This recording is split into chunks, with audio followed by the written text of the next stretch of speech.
Good morning, my dear students.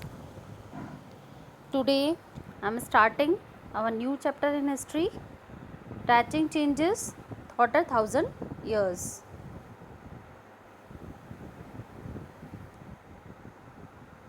You can understand this meaning? Touching Changes Thought a Thousand Years. कि हम इस chapter में ये पता करेंगे कि 1000 ईयर्स के अंदर क्या क्या चेंजेस आए हैं, वो सारी चीज़ें हम इस चैप्टर में पढ़ेंगे. Okay, now I start this chapter. Okay, first you see this, you see this thing.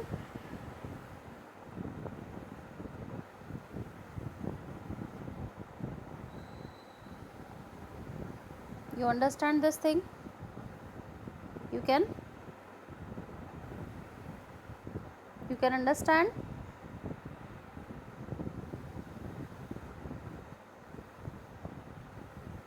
No.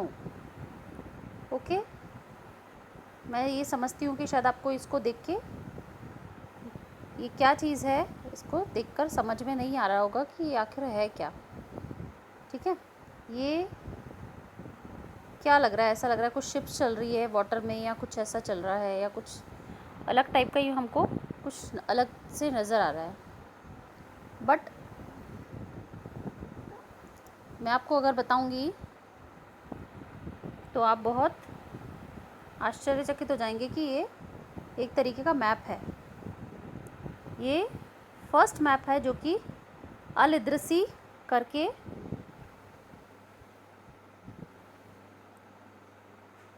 जोग्राफ़र है, अल इद्रिसी, उन्होंने ये मैप बनाया सबसे पहला मैप है जो कि बनाया गया था. And this map is our country's map. ये हमारी कंट्री का मैप है. जब आप इसको स्लैंड करेंगे, आप उसको उल्टा करेंगे, ठीक है, दिख रहा है आपको? जब आप इसको बुक को घुमाकर जब आप उसको उल्टा करेंगे, जब आपको समझ में आएगा कि ये हमारी कंट्री का मैप है. जब हम इस मैप को टर्न करेंगे तो हमको ये समझ में आएगा कि दिस इज़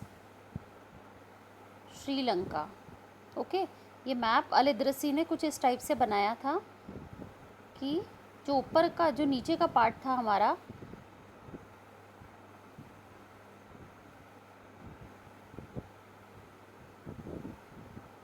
ठीक है, मीन्स ये श्रीलंका का पार्ट है जो अभी हम मैप में किस तरफ देखते हैं, साउथ की तरफ देखते हैं. बट अगर इस मैप को ऐसे रखा जा रहा है तो ये क्या हो रहा है, नॉर्थ की तरफ हमको नज़र आ रहा है. लेकिन ऐसा नहीं है, अल इद्रिसी ने इसको उल्टा बनाया था मैप को. ठीक है, अब हम चैप्टर पे आते हैं. इसमें भी टेक लुक मैप 1 एंड 2. ये 1 मैप जो है वो हमने देखा है, जो कि 1154 में बनाया गया था. और ये जो जोग्राफ़र है अल इद्रिसी, जोग्राफ़र का मतलब क्या है यहाँ पर? जोग्राफ़र का मतलब है यहाँ पर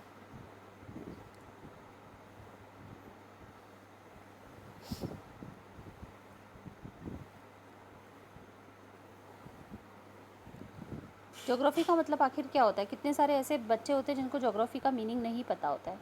ज्योग्राफ़ी का मतलब होता है भू का अवलोकन करना. मतलब कि भू मतलब ज़मीन और जितना भी हमारा सब कॉन्टिनेंट है उसके बारे में जानकारी इकट्ठी करना, वो कौन करता है? ज्योग्राफ़र करता है. और ज्योग्राफ़ी का मतलब क्या होता है? भूगोल मतलब भूमि के बारे में जानना. अब भूमि पे बहुत सारी चीज़ें होती हैं जो कि हम जान सकते हैं. ठीक है, तो ये जो अरब के जो जोग्राफ़र थे, ठीक है, अल इद्रिसी, उन्होंने 1154 के अंदर ये मैप बना के रेडी किया था. The section reproduced here is detail of Indian subcontinent from his larger map of world. Map number 2 उसमें देखेंगे हम, जो कि वापस इसी मैप को थोड़ा बहुत चेंज करके एक्चुअल मैप जो है वो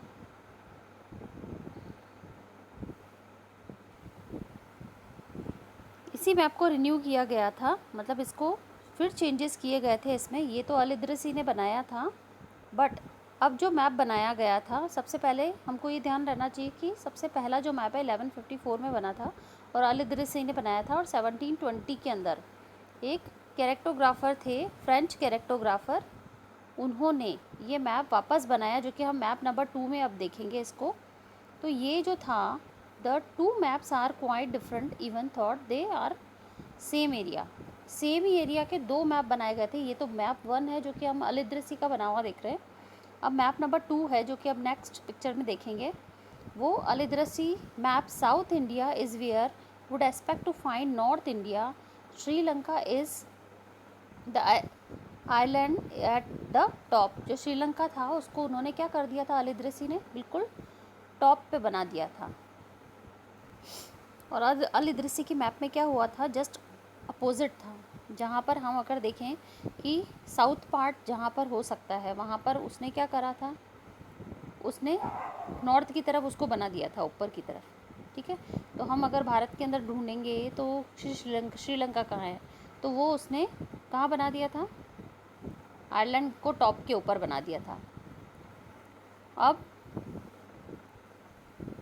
कैरेक्टोग्राफर किसको बोला जाता है?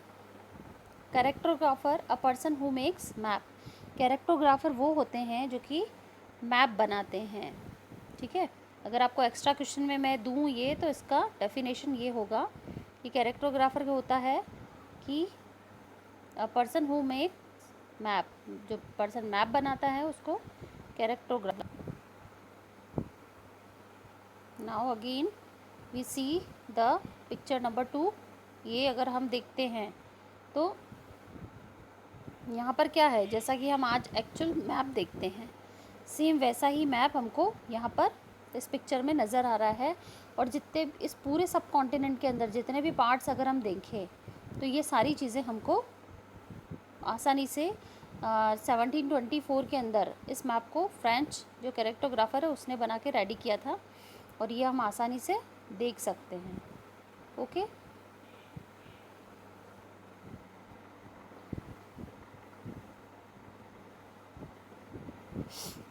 the subcontinent from the early 18th century Atlas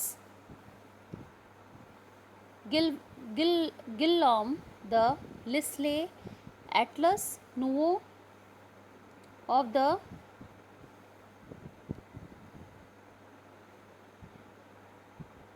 Guillemin de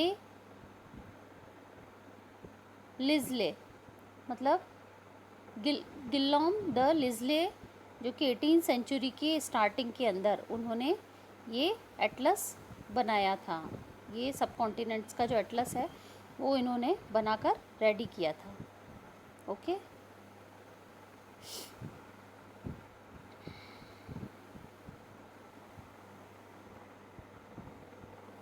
there are some well known name like Kannauj in the Uttar Pradesh spelt in the map of the. अगर हम देखें यहाँ पर तो कन्नौज के अंदर जो मैप के अंदर अगर हम देखें, मैप 2 के अंदर made nearly 600 years after map 1। अगर कन्नौज को हम उस मैप के अंदर अगर देखते हैं तो कन्नौज एक अलग जगह पर नज़र आएगा आपको। ठीक है, और इसके अंदर अगर आप देखेंगे बुक में तो वो मैप 1 में बिल्कुल चेंज हो गया है, मतलब उसका जो कह सकते फिगर जो बनी हुई है वो बिल्कुल वहाँ पर चेंज हो गया था, क्योंकि अल इदरिसी को इतना प्रॉपर पता नहीं था। उसने जो इसके जो पार्ट्स बनाए थे सब कॉन्टिनेंट्स के, वो प्रॉपर नहीं थे।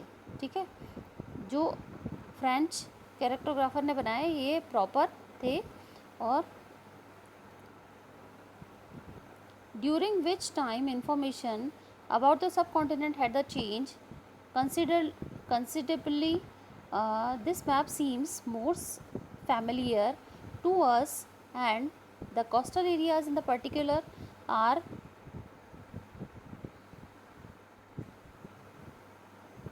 this map seems familiar to us ये जो मैप है वो ज़्यादा फैमिलियर है, मैप नंबर 2 जो हम देख रहे हैं, क्योंकि हम अभी सेम ऐसा ही मैप हम उसके बारे में जानते हैं, उस मैप के बारे में, और उसी को हम अच्छे से, बहुत अच्छे से पहचानते हैं। दिस मैप सीम्स, इसमें कोस्टल एरियाज़ जो है, कोस्टल एरियाज़ क्या होते हैं, जो समुद्री तट होते हैं उनको कोस्टल एरियाज़ कहा जाता है। In particular are the surprisingly detail, और उसके बारे में बहुत अच्छे से, इसके बारे में जो समुद्र तट है उसके बारे में भी बहुत अच्छे इसमें डिटेल्स लिखे गए हैं, देख सकते हैं हम अच्छे से। This map was use the European sailors and merchants on their वोयाग्स।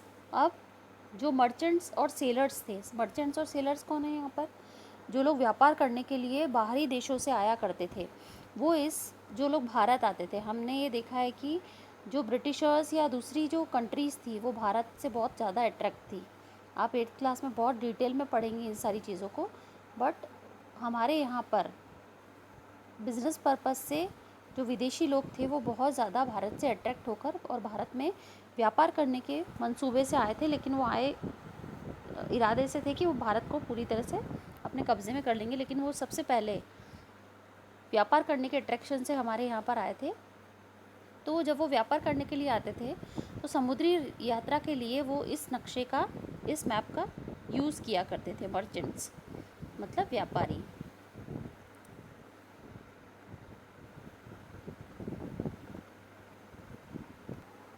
Equally important is the fact that the signs of the charactograph are different in 2 periods। और अगर हम देखें तो इन 2 पीरियड्स के अंदर, फर्स्ट मैप जो बना है और सेकंड मैप जो बना है, इन 2 पीरियड्स के अंदर मैप बनाने का जो कह सकते हैं कि टेक्निक जो है वो बहुत सारी चीज़ों में बदल चुका था। When historians redocument maps and text from the past, they have the sensitive to the different historical backgrounds, the context in the which information about the past was produced। और मतलब जो हिस्टोरियंस थे यहाँ पर, जो इतिहासकार थे, हिस्ट्री लिखने वाले, तो ये सारे क्या करते थे, जितने भी नक्शे होते थे और इन नक्शों के बारे में जितना भी डिटेल में वो जान सकते थे, उन सारी इन्फॉर्मेशंस को वो मतलब उन चीज़ों और उन इन्फॉर्मेशंस को भी वो बहुत ध्यान में रखकर चलते थे।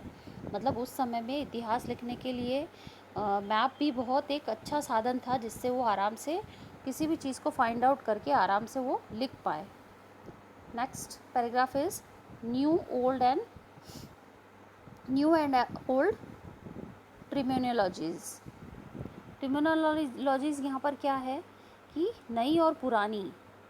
टर्मिनोलॉजीज़ का मतलब है यहाँ पे टर्मिनोलॉजीज़, यहाँ पर है कि नए और पुराने ज़माने में किन किन चीज़ों को क्या क्या बोला जाता था, मतलब क्या आखिर शब्दावली जो थी, शब्दों का जो फेरबदल था वो कैसा नए और पुराने समय में चेंज होता चला गया।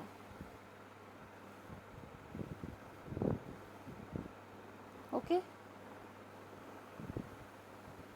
तो यहाँ पर है if the context in which information is produced changes with time, what about language and meanings। उस समय में अगर देखा जाए तो समय के साथ साथ क्या होता है, बहुत सारी चीज़ें जो होती है। फर्स्टली मैं आपको ये समझा देना चाहती हूँ कि कितनी बार ऐसा होता है कि जब कितनी टाइम में ऐसा होता है कि जो हमारे ग्रैंड पेरेंट्स होते हैं वो कितनी सारी ऐसी चीज़ें होती है, कितनी सारी ऐसी वॉकेब्स होती है जिनको वो अलग टाइप से बोलते हैं। और आज अगर हम देखें तो हमारे ग्रैंडफादर या हमारी ग्रैंड मदर, उसके बाद हमारे पेरेंट, उसके बाद तो हम ये जो डिफरेंसेस हैं, तो इसके अंदर धीरे धीरे क्या होता है कि हमारी जो वॉकेब्स होती है बहुत सारी चीज़ों में वो भी डिफरेंट हो जाती है। कितनी बार हम जो होते हैं वो हमारे ग्रैंड पेरेंट्स को समझाते हैं कि अच्छा आप इसको प्लीज़ ऐसा मत बोलो क्योंकि इसको ये बोलते हैं, जबकि उनके समय में जो वॉकेब जैसी चलती होगी वो वैसा ही बोलते होंगे। तो धीरे धीरे टाइम के चेंजेस के साथ में ये चीज़ें क्या हो गई है, धीरे धीरे चेंज होती चली गई है, बदलती गई है। तो ऐसे ही जो शब्दों के हेर फेर है वो भी धीरे धीरे क्या हो गए, बदलते गए हैं भाषा के साथ साथ। अब जैसे हम एमपी में रहते हैं तो हो सकता है कि जो हमारे ग्रैंड पेरेंट्स थे वो पहले जो रूरल एरिया में रहते होंगे, वो बिल्कुल जो एमपी की प्रॉपर लैंग्वेज है वो बोला करते होंगे मालवी, और आज भी काफ़ी बोलते हैं। लेकिन धीरे धीरे क्या हो रहा है कि उन शब्दों में भी धीरे धीरे फेरबदल आता चला जा रहा है। तो उसी के ऊपर बेस्ड ये पूरा पैराग्राफ है। What about language and the meanings, आखिर इन जो इसका भाषा के अंदर इसके साथ अर्थ, उसका जो मीनिंग्स होता है उसके अर्थ के साथ में क्या होता है। Historical records exist a variety of languages which have changed considerably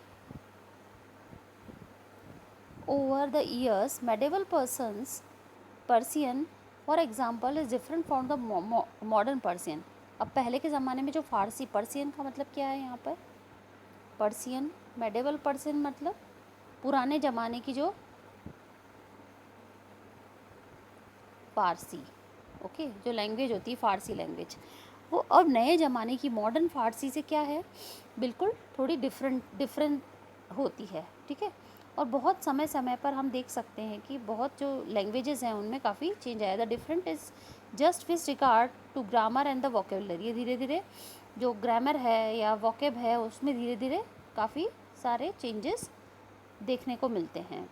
the meanings words also change over time, और काफ़ी चीज़ों के जो मीनिंग्स है वो इन समय में धीरे धीरे बदलते चले गए हैं। Take to term Hindustan for example, today we understand as India. Hindustan को अब आज हम क्या समझते हैं, ठीक है, हिंदुस्तान को आज हम समझते हैं इंडिया, ओके। हिंदुस्तान को हम कहते हैं इंडिया, ओके। हम अगर कोई हिंदुस्तान का नाम लेगा आज तो हम उसको डायरेक्टली हमारा माइंड क्या फाइंड आउट करेगा, हमारे भारत के बारे में बात कर रहे हैं। बट पहले के टाइम में ऐसा हुआ था कि जो हिंदुस्तान है वो पर्टिकुलर किसी एक एरिया को लेकर उस जगह को हिंदुस्तान कहा जाता था। The modern nation state when the term was used in the 13th century by the Minhaj-e Siraj, a chroniquer who wrote in a Persian। और जो मिनाज सिराज था पहले, मतलब एक ऐसा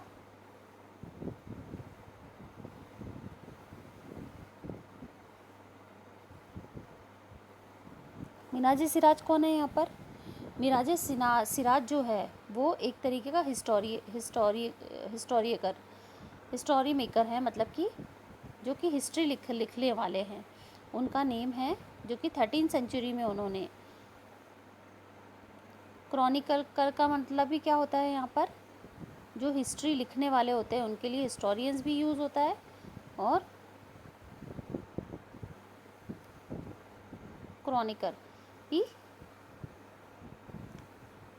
क्रॉनिकलर भी यूज़ वर्ड होता है इसके लिए, है ना। क्या कहते हैं,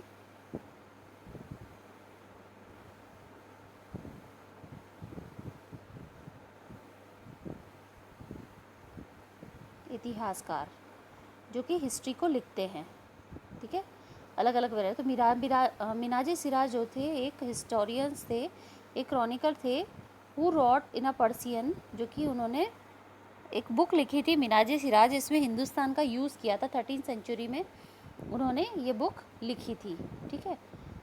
और इस बुक को जब उन्होंने लिखा था रॉट इन अ पर्सियन, और ये किस में लिखी गई है, he meant the area of Punjab Haryana and the lands between the Ganga and Yamuna. Yamuna और गंगा के बीच का जो एरिया है, और वो कहाँ का एरिया है, पंजाब और हरियाणा, पंजाब से लेकर हरियाणा का जो एरिया था उसके लिए क्या कहा गया था उस समय में, उसको हिंदुस्तान कहा जाता था उस समय में, ठीक है। और ये मिनाज सिराज ने जो बुक लिखी थी उसके अंदर वो उसने बहुत आसानी से उस चीज़ को डिस्क्राइब किया हुआ है, ओके। और ये गंगा और यमुना के बीच का जो हिस्सा है उसको हिंदुस्तान कहा जाता था। He use the term in the political sense for the lands that were a part of the dominance of the Delhi sultan, जो कि ये जो इलाका था वो अधिकतर दिल्ली के सुल्तान थे उनके अंडर में ये एरिया आता था उस समय में। This area include that this term shifted with the extent of the Sultanate, but the term never include South India. By contracts, in the early 16th century, Babur used Hindustan describe the geography, और बाबर जो थे वो उसको geographical मतलब इलाके के लिए use करते थे, हिंदुस्तान जो वर्ड था उसके लिए, ठीक है, मतलब उस पर्टिकुलर भूभाग को, मतलब पर्टिकुलर जगह को लेकर उस चीज़ को वो हिंदुस्तान कहा करते थे। और कौन कहा करते थे? बाबर। और उस जोग्राफी के अंडर में द फुना and the culture of the inhabitants of the sub continent, और उस समय में उस जगह का जो हिंदुस्तान का जो कल्चर था, जो कि पंजाब और हरियाणा के बीच का जो इलाका था, उसका जो कल्चर है, उसके जो पशु पक्षी है रहने वाले, और वहाँ की जो संस्कृति थी, उसका वर्णन भी उन्होंने किसमें किया है? मिनाजे सिराज के अंदर उस इतिहासकार ने किया है। ओके, उस बुक के अंदर किया है। As well, we see later in the chapter, this was somewhat similar to the way 14th century poet Amir Khusro used the word Hind, while the idea of the geographical and the culture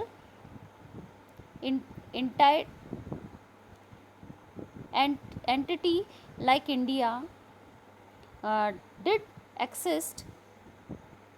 The term Hindustan did not carry the political and national meanings which we associate with it today. मतलब जो अमीर खुसरो है, उन्होंने भी अपनी जो कविताएं हैं, अमीर खुसरो कौन थे? बहुत बड़े कवि थे, मतलब कवि क्या कह सकते हैं कि मुस्लिम्स जो कवि होते हैं, जो कि गज़ल्स वगैरह लिखते हैं, उन्होंने अपनी कविताओं के अंदर जो वर्ड है हिंद, उसका बहुत बार यूज़ किया है, ठीक है। और मगर यहाँ पर भारत को अगर देखा जाए तो भारत की जो जोग्राफिकल वो फीचर्स हैं, और जो कल्चरल एंटाइटी मीन्स यहाँ पर है, मतलब सांस्कृतिक रूप जो है उसको पहचाना जाता है किससे? हिंद से। और वहाँ हिंदुस्तान शब्द जो है, हिंदुस्तान जो वर्ड है, वो अधिकतर पॉलिटिकल और जो नेशनल, जो राष्ट्रीय अर्थ से उस समय उसको मीनिंग से नहीं जोड़ा जाता था, उस मतलब एसोसिएट विद इट टुडे, जैसा कि आज जोड़ा जाता है। जैसे अगर हम बात करें हिंदुस्तान, पाकिस्तान, ठीक है, तो हिंदुस्तान मतलब पहले हिंदुस्तान का वर्ड अलग हुआ करता था, ठीक है, जो हम इस पैराग्राफ में समझ चुके हैं। और अभी आज जो होता है वो एसोसिएट विद इट टुडे, जैसे कि आज उस हिंदुस्तान नाम से हम बहुत ज़्यादा जुड़े हुए हैं, लेकिन पहले के ज़माने में न तो पॉलिटिकल और न नेशनल मीनिंग इससे निकलता था। Historians today have be careful about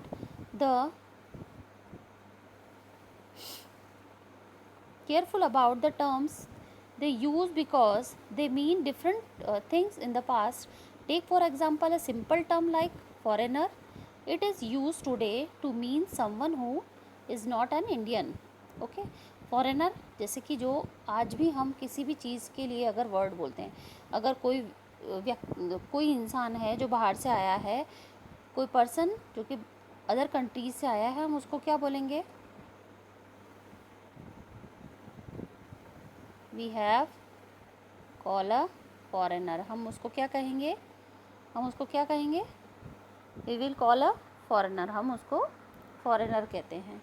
अब फॉरेनर का मतलब क्या होता है? अभी हमारे टाइम में तो ये होता है कि हमारी कंट्री से बाहर का जो है, पर अगर फॉरेनर वो थोड़ी हो सकता है हमारे लिए कि जो जैसे कि रतलाम से आया है, नीमच से आया है, वो फॉरेनर हो जाए हमारे लिए। अब आजकल फॉरेनर वो नहीं होता है, लेकिन पहले के ज़माने में सच में यही होता था कि जो फॉरेनर्स कहे जाते थे, फॉरेनर मतलब कि विदेशी मतलब जो इस देश का नहीं है। देश का मतलब एक पर्टिकुलर कोई व्यक्ति किसी एक समाज के अंदर रहते थे, अगर उसके समाज से अगर कोई दूसरा व्यक्ति किसी दूसरे समाज के अंदर से अगर उसके पास आ रहा है तो वो उसके लिए यूज़ करते थे विदेशी मतलब ये हमारे देश का नहीं है, मतलब कि ये क्या है? विदेशी है, मतलब दूसरे देश का है, और हम क्या हैं? देशी। ओके, तो उस समय फॉरेन का मतलब, फॉरेनर का मतलब यही होता था। और यहाँ पर today to mean who not an Indian. आज का मतलब क्या होता है कि जो कि इंडियन नहीं होता है वो फॉरेनर कहलाता है। The medieval period a foreigner was any stranger who appeared से इन गिविंग विलेज। मतलब कि पहले के ज़माने में फॉरेनर उसको कहा जाता था जो कि किसी दूसरे गांव से आने वाला कोई अनजान व्यक्ति होता है, उसको अपीयर्ड से मतलब स्ट्रेंजर, हु अपीयर्ड से मतलब जो अनजान आदमी दिखता है उसको उस समय फॉरेनर कहा जाता था। Someone who was not a part of that society और कल्चर, जो कि उनकी सोसाइटी और उनके कल्चर का नहीं होता था। In Hindi, the term Pardesi might be used to describe such as person, and in Persian, अजनबी। जो पर्सियन लैंग्वेज है, जो फ़ारसी लैंग्वेज है, उसके अंदर इसको क्या कहा जाता था? इसको कहा जाता था अजनबी। और हिंदी के अंदर अगर बोला जाए तो हमने कितनी बार ओल्ड जो फिल्म्स होती है उसमें सुना है, ये तो परदेसी बाबू है। परदेसी बाबू मतलब अगर कोई सिटी से भी कोई व्यक्ति आता था, सिटी से भी कोई पर्सन अगर आता था तो उसको ये कहा जाता था ये तो परदेसी है। परदेसी मतलब दूसरे देश में रहने वाला। ओके, तो दूसरे देश में रहने वाले का मतलब ये नहीं है कि वो किसी और कंट्री से आया है। उस समय पुराने समय में मेडिवल पीरियड में यही बोला जाता था। मेडिवल पीरियड मतलब पुराने समय में।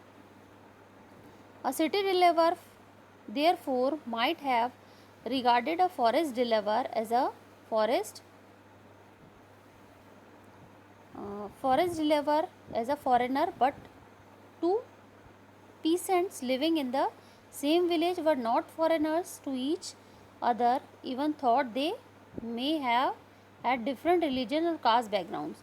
कि उस समय में जब कोई व्यक्ति एक ही गांव का मतलब कह सकते हैं कि दो, अगर यहाँ पर जैसे कोई जैसे कि फॉरेस्ट डिलीवर है। फॉरेस्ट डिलीवर का मतलब क्या है? यहाँ पर वन में रहने वाले जो लोग होते हैं, वनवासी लोग होते हैं,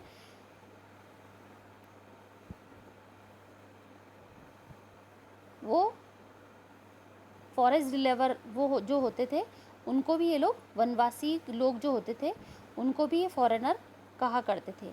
लेकिन दो पीसेंट्स का मतलब क्या है? यहाँ पर पीसेंट्स का मतलब होता है किसान। ये वर्ड आपके बार बार आएगा, है ना, तो मीनिंग इसका याद रखेंगे।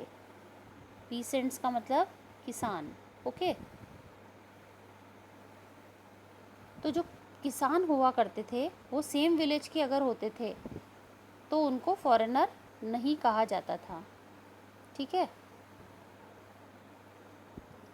और अलग अलग धर्म और जाति के भी होते थे, लेकिन उनकी जो कह सकते हैं कि उनके जो भले वो किसी भी कास्ट और किसी भी कल्चर के हों, अलग अलग हों, लेकिन फिर भी वो एक जगह रहने के कारण क्या नहीं होते थे? वो फॉरेनर नहीं होते थे। Historians and their sources. अब जो हिस्टोरियंस हैं और उसके सोर्सेज क्या हैं, जो इतिहासकार है उनके सोर्सेज क्या होते थे हिस्ट्री को पता करने के लिए?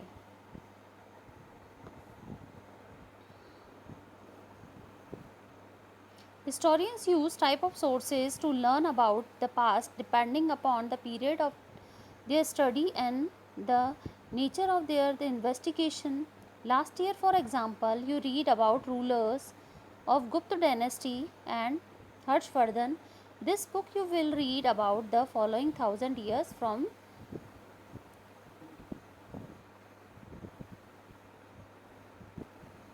रगली 700 टू 1750। अगर हम यहाँ पर बात करें इतिहासकार की, तो जो हिस्टोरियंस होते हैं, जो इतिहासकार होते हैं, इतिहास का पता लगाते हैं, फिर उसके बारे में उसकी खोज करने के बाद उसके लिए बहुत सारी चीज़ों को वो लिखते हैं। तो उस समय में उनकी जो देखा जाए different types of sources to learn about the past, वो बहुत सारी चीज़ों का यूज़ करते थे पास्ट को जानने के लिए। ठीक है, और बहुत सारे चीज़ों के ऊपर वो डिपेंड रहते थे उसकी स्टडी करने के लिए। और नेचर ऑफ देयर इन्वेस्टिगेशन मतलब उनका जो अलग अलग टाइप का इन्वेस्टिगेशन होता था, मतलब वो हर चीज़ के बारे में क्या करते थे? खोज करते थे किसी भी चीज़ की। अगर देखा जाए कि तो फॉर एग्ज़ाम्पल हमने जैसे कि last year means 6th class में आपने पढ़ा है, यू रीड अबाउट रूलर्स गुप्त डायनेस्टी के बारे में पढ़ा था हमने, हर्षवर्धन के बारे में पढ़ा था, ठीक है, बुक 6 में पढ़ा था हमने। In this book you will read about following 1000। और अब हम इस बुक में पढ़ेंगे, मोटे मोटे तौर पे पढ़ेंगे, कब का पढ़ेंगे, 700 से 1750 ईयर्स तक का हम इसमें 1000 वर्षों का लगभग इसमें पढ़ेंगे। अब हम आगे you will notice some countries, sorry some 20, you will notice some continuity in the sources used by the historians for the study of this period. They still rely on coins, inscriptions, architecture, the textual records for informations। मतलब अगर हम notice करें इस चीज़ को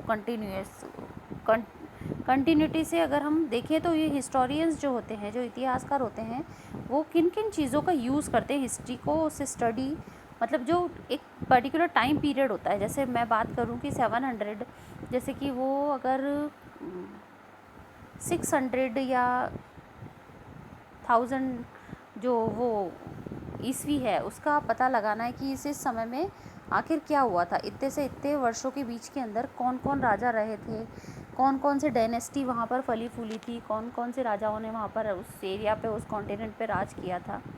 तो ये सारी चीज़ें, और कितनी बार ऐसा होता है कि उस पीरियड की स्टडी करना पड़ती है सबसे पहले तो उनको, उस टाइम पीरियड की और उसके बाद में वो स्टडी करते कॉइन्स की।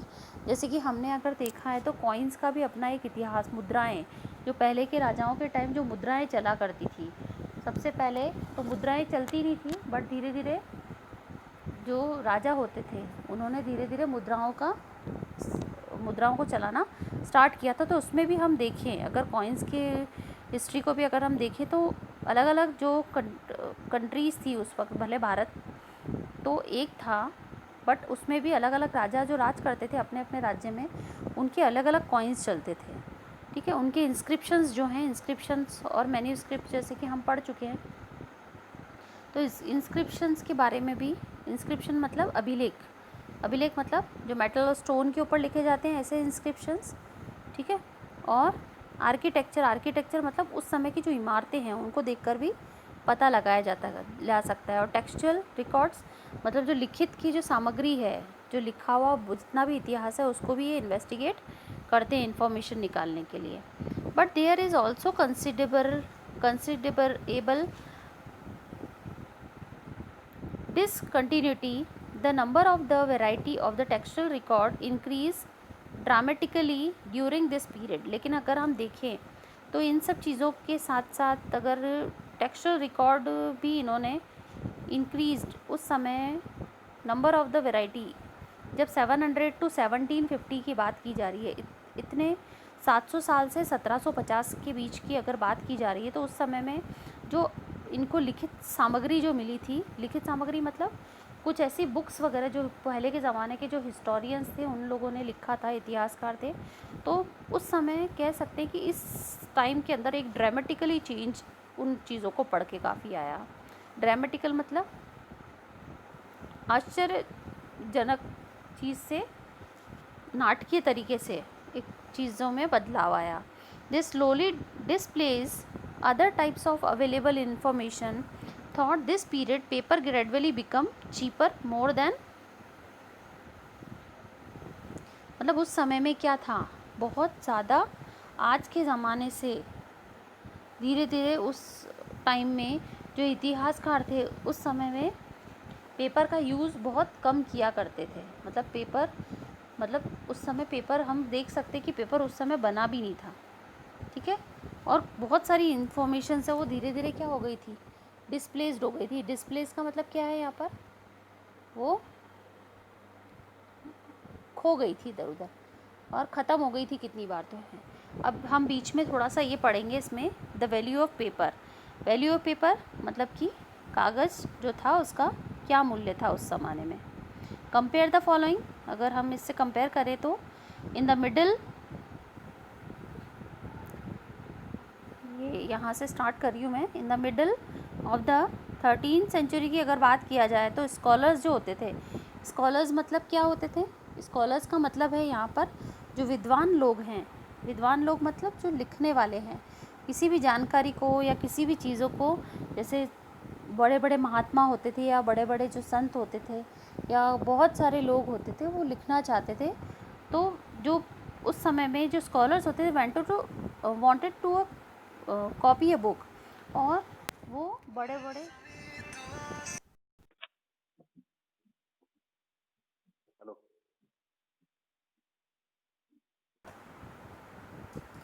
Yes, compare the following. In the middle of the 13th century, a scholar wanted कि जो स्कॉलर्स हुआ करते थे, विद्वान जो हुआ करते थे, जिनने एक बुक लिख दी होती थी और वो उनकी कॉपी करना चाहते थे या किसी और की बुक को भी वो कॉपी करना चाहते थे। कॉपी से मतलब है यहाँ पर एक बुक की दो बनाना चाहते थे या दो से ज़्यादा बुक्स वापस बनाना चाहते थे, क्योंकि उस ज़माने में जब हम देख सकते हैं कि मेडिवल पीरियड के अंदर जो प्रिंटिंग प्रेस होती है, जैसे आज तो हम क्या कर सकते हैं, अगर कोई भी हम ऑर्डर देते हैं कि हमको ये ऐसी वाली 50 पीस या 1000 पीस अगर इस बुक के चाहिए, तो हमको उसी वक्त आराम से अवेलेबल हो जाती है, वो छाप के वो लोग प्रिंट करके दे देते हैं। लेकिन उस ज़माने में जो प्रिंट का काम होता था, मतलब किसी भी बुक की अगर कॉपी करनी होती थी, मतलब उसकी ज़ीरॉक्स बनानी होती थी, तो वापस उनको हाथ से ही बनाने पड़ती थी, वापस हाथ से ही लिखना पड़ता था उस बुक को वापस से। But he did not have enough paper, क्योंकि उनके पास अगर किसी बुक को भी वापस कॉपी करना होता था तो उनके पास पेपर नहीं होता था। So he watch the writing of the manuscript he did not want dried the paper and use it. और पहले ऐसा होता था कि जो पेपर्स के ऊपर जो लिखा जाता था, पेपर तो वैसे होता नहीं था, लेकिन जो मैन्यूस्क्रिप्ट होता था, जैसे कि लीव्स और प्लाम लीव्स और उनके पत्तों पे लिखा जाता था।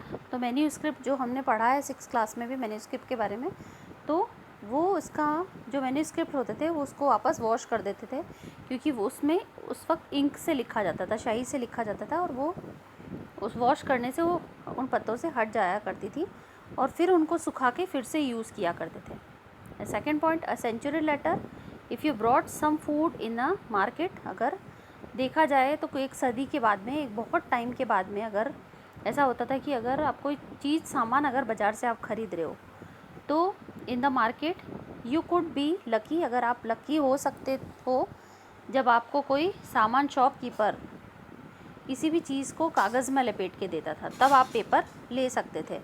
Lucky and have the shopkeeper wrap it for you in some paper, कि वो आपकी किस्मत अच्छी होगी कि कोई दुकानदार इस चीज़ को कागज़ में लपेट के देता था तो लोगों को कागज़ मिल पाता था। When was paper more expensive and easily available in the 13 और 14 सेंचुरी? और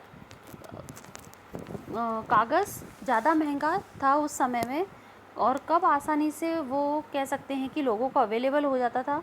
13 और 14 सेंचुरी में, ये क्वेश्चन कर रहा है हमसे। तो इसके बारे में, widely available use people use to write holy text, जो धर्म ग्रंथ होते थे, जो धार्मिक किताबें होते थे, तो क्रॉनिकल्स जो होते थे ऑफ रूलर्स, तो जो उनके धर्म गुरु जो होते थे, मतलब जो इतिहासकार होते थे रूलर्स के, letter and the teachings of sant, वो जो उनके संतों के जो पत्र होते थे, दस्तावेज होते थे, और टीचिंग्स जो होते थे, टीचिंग मतलब जो उनकी कही गई जो बातें होती थी, तो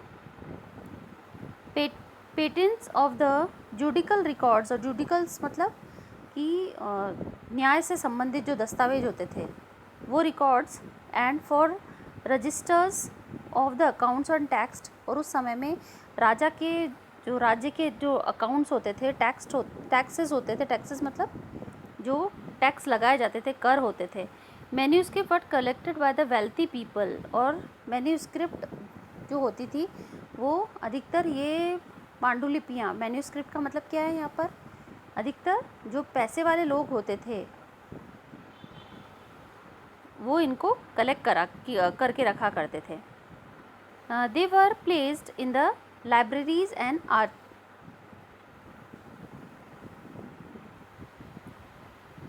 और जितने भी डॉक्यूमेंट्स हुआ करते थे, मतलब हर चीज़ से रिलेटेड, राज्य के, जैसे अभी जैसे मैंने बताया कि रिकॉर्ड्स जितने भी होते हैं, जुडिशियल वगैरह, टैक्सेस किससे क्या कितना लिया है, कितना बाकी है, ये सारी चीज़ें वहाँ पर या तो लाइब्रेरी में रखी जाती थी, आर्काइव्स में रखी जाती थी। आर्काइव्स का मतलब क्या है, यहाँ पे हम देखेंगे।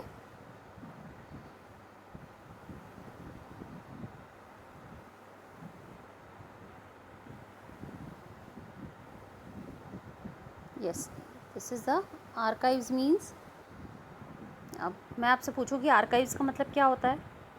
आर्काइव का मतलब होता है place where document and manuscripts are stored.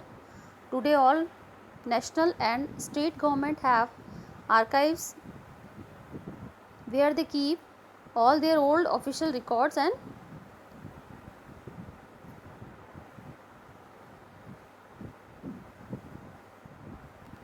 transactions।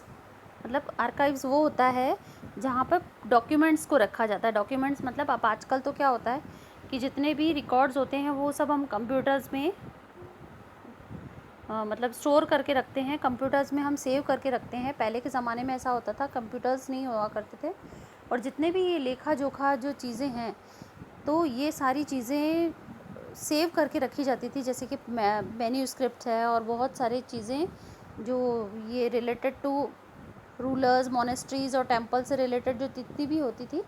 और जैसे कि हमने बताया कि वेल्थी पीपल जो होते थे वो अपने रिकॉर्ड रखते थे, वो सारी चीज़ें आर्काइव्स में रखा जाता था। आर्काइव्स मतलब जहाँ पे ऐसे डॉक्यूमेंट्स को सेव करके रखा जाता है। उस समय आर्काइव्स वो होते थे जहाँ पर मैन्यूस्क्रिप्ट और ये सारे चीज़ें रखी जाती थी सुरक्षित।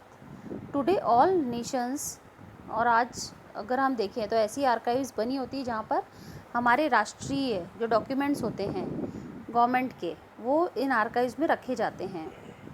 ओल्ड ऑफिशियल रिकॉर्ड्स और जितने भी रिकॉर्ड्स होते हैं, जैसे कि किसी भी सरकारी महकमे से लेकर या कोई भी दफ्तर होता है उससे रिलेटेड जितने भी चीज़ें होती है, और ये सारे हर ऑफिस के अंदर, जैसे अगर मैं कहूँ कलेक्ट्रेट है या और कोई डिपार्टमेंट है अलग अलग, जैसे कि सरकारी डिपार्टमेंट्स होते हैं उनके आर्काइव्स अलग अलग होते हैं। जैसे पुलिस होता है, पुलिस के डिपार्टमेंट के अंदर भी आर्काइव्स होती हैं, जहाँ पर जितने भी ये जुडिशियल और सारे जो रिकॉर्ड्स होते हैं, उनके जो सरकारी दस्तावेज होते हैं वो रखे जाते हैं।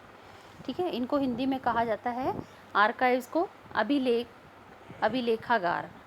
ओके, जहाँ पर ये सारी चीज़ें रखी जाती है। Manuscript documents provide a lot of the details information to the historians, but they are also difficult to use। लेकिन उनको यूज़ करना बहुत ज़्यादा क्या है, इनकी जानकारी तो मिलती है इतिहासकारों को, लेकिन इनका जो यूज़ करना है, इनका जो उपयोग करना है, बहुत ज़्यादा कठिन हो जाता है।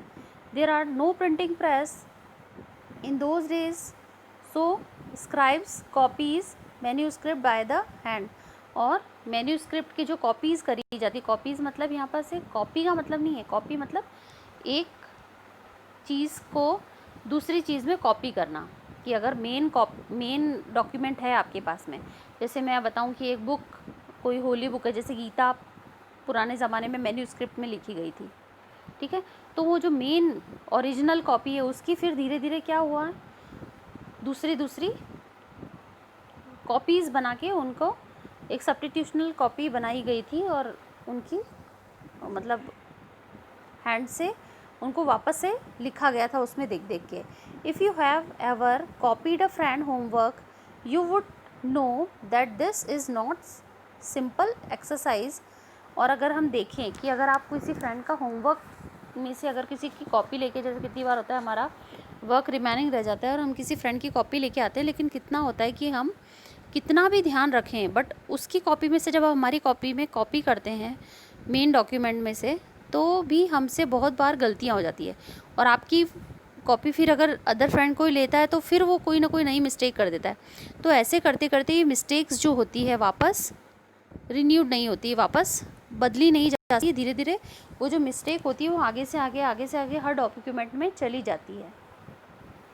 ठीक है, तो वहाँ पर भी यही प्रॉब्लम होती थी कि जब ये लोग मेन कॉपी से अदर कॉपीज़ बनाया करते थे, फिर उससे नई कॉपी दूसरे डॉक्यूमेंट से कॉपी करके और अलग अलग टाइप की बुक्स को लिखा करते थे कॉपी करके, तो उसमें बहुत सारी एरर्स आ जाती थी, उस वक्त बहुत सारी मिस्टेक्स आ जाती थी इस कारण से।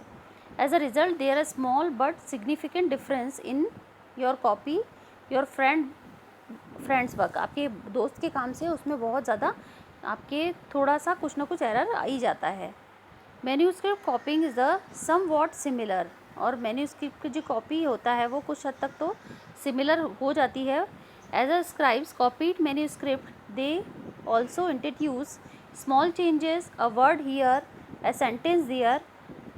कुछ जो मैन्यूस्क्रिप्ट है उसके अंदर जब ये कॉपी की जाती है तो क्या होता है, कोई वर्ड इधर का इधर हो जाता है, कोई सेंटेंस भी एक जगह से दूसरी जगह लिखा चला जाता है, क्योंकि इतना देर तक लिखना और इतना सारा लिखना पड़ता था पहले हाथ से डॉक्यूमेंट्स को कॉपी करने के लिए, तो उससे ये सारी चीज़ें डिफरेंसेस आ ही जाते थे। These small differences grow centuries by copying until manuscript of the, मतलब ये सदियों तक ये सारी चीज़ें आगे से आगे ये जो मिस्टेक्स हैं वो चलती ही रहती थी, और अब इन सब चीज़ों को धीरे धीरे क्या करना पड़ता था, नज़रअंदाज भी करना पड़ता था। जैसे कितनी बार होता है हम हमारी फ्रेंड की कॉपी लाते हैं, बट हमको कितनी बार हमको उसकी हैंडराइटिंग समझ में नहीं आती है, तो जैसा स्पेलिंग उसने लिखा है हम भी सेम क्या करते हैं, वो सोचते हैं कि अच्छा ओके ठीक ही होगा, ओके उसने लिखा है तो धीरे धीरे ये जो मिस्टेक्स है, ये एरर्स हैं, वो आगे तक के डॉक्यूमेंट्स में, आगे तक की जो बुक्स लिखी गई थी कॉपी करके, उसमें भी ये सारी चीज़ें आती चली गई थी अलग अलग मैन्यूस्क्रिप्ट्स में।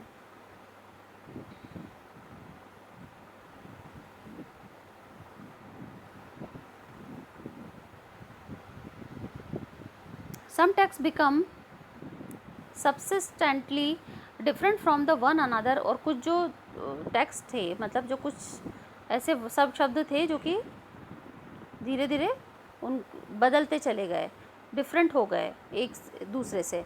This is the serious problem because we rarely find the original manuscript of the another today.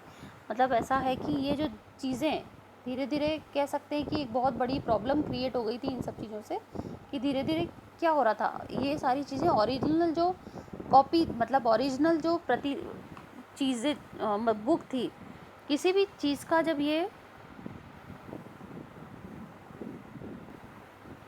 और जब ये ओरिजिनल से डुप्लीकेट कॉपीज़ बनाया करते थे, मतलब कि जो ओरिजिनल तो है ही सही वो बुक, बट धीरे धीरे क्या हुआ, छोटे छोटे फेरबदल के कारण बहुत सारी प्रॉब्लम्स क्रिएट होने लग गई थी इसके अंदर।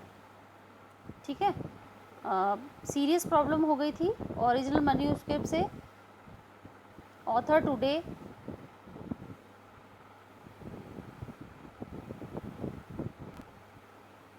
और अगर हम अब देखें तो ये सारी जितनी भी बुक्स अब प्रिंट हो रही हैं वो सब अब धीरे धीरे, अगर इसमें कोई मिस्टेक भी है तो ये हम फाइंड आउट नहीं कर सकते, क्योंकि अब हमको ओरिजिनल जो कॉपी है, ओरिजिनल जो बुक्स हैं वो मिलना बहुत ज़्यादा मुश्किल है।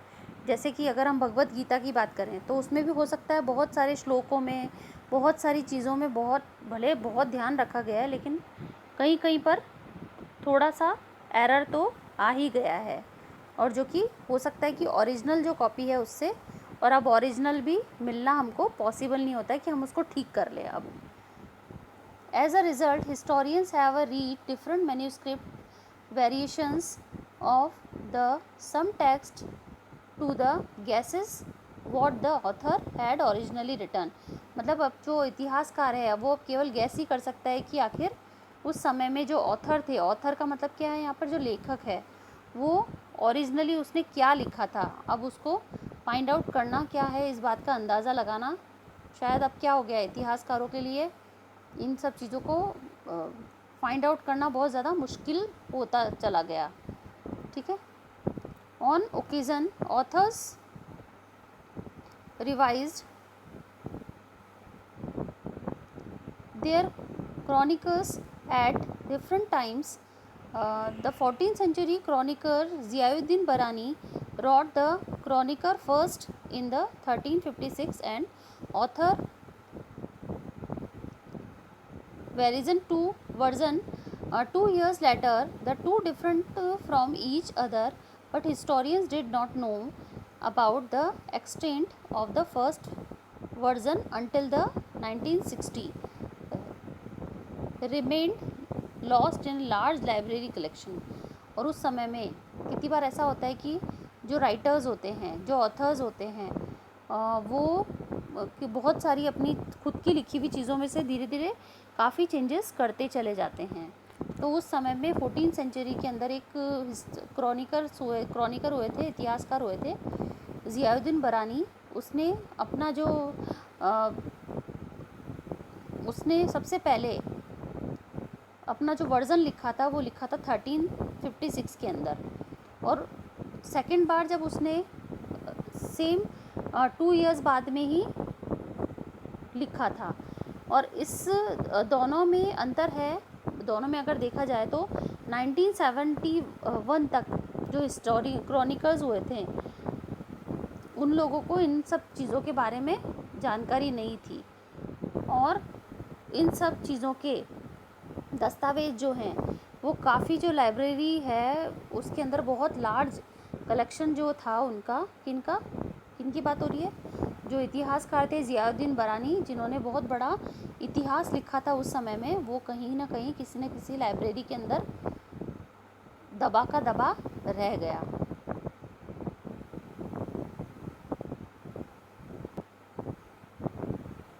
Yes, all students read very carefully this chapter, क्योंकि जब तक आप इसको बहुत अच्छे से नहीं पढ़ेंगे तब तक ये चैप्टर्स के जो पार्ट्स हैं वो आपको समझ में नहीं आएंगे। तो मैं आपको वीडियो में बता रही हूँ और आप बुक में से इसको पढ़ कर और समझेंगे। ओके।